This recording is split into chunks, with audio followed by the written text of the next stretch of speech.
که شعر ترنگیزد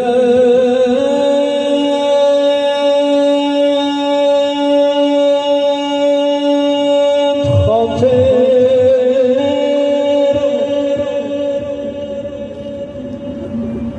که حزین باشد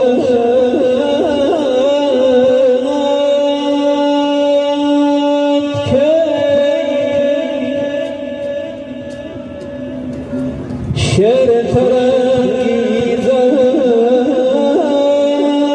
خاطر که حزین باشد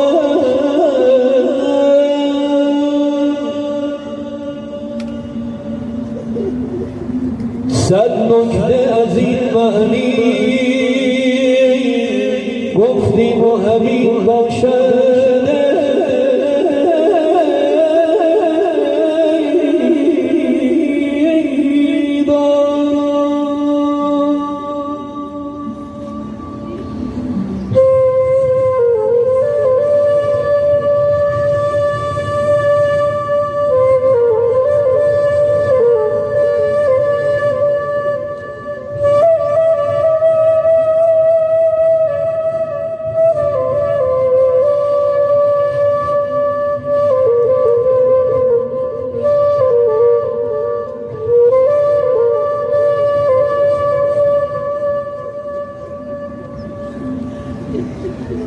جام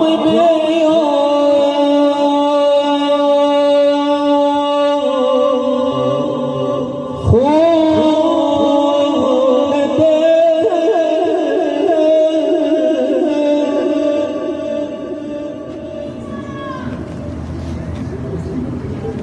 جام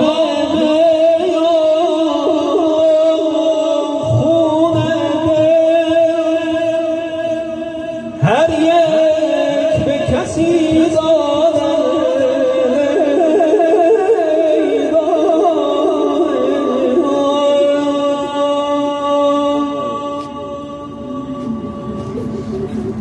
در دایره قسمت اوضاع چنین باشد اوضاع چنین باشد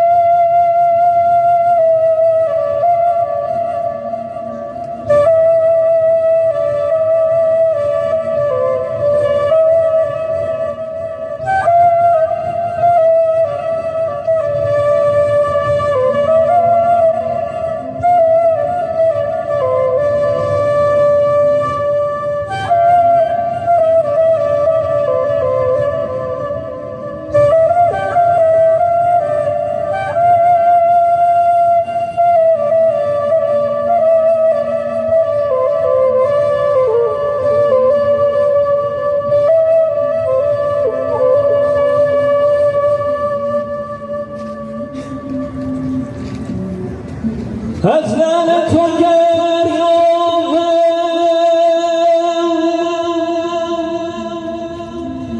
انگشتری زنها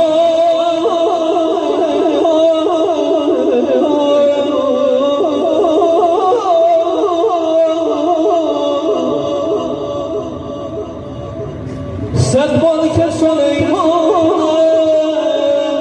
در زیر نگین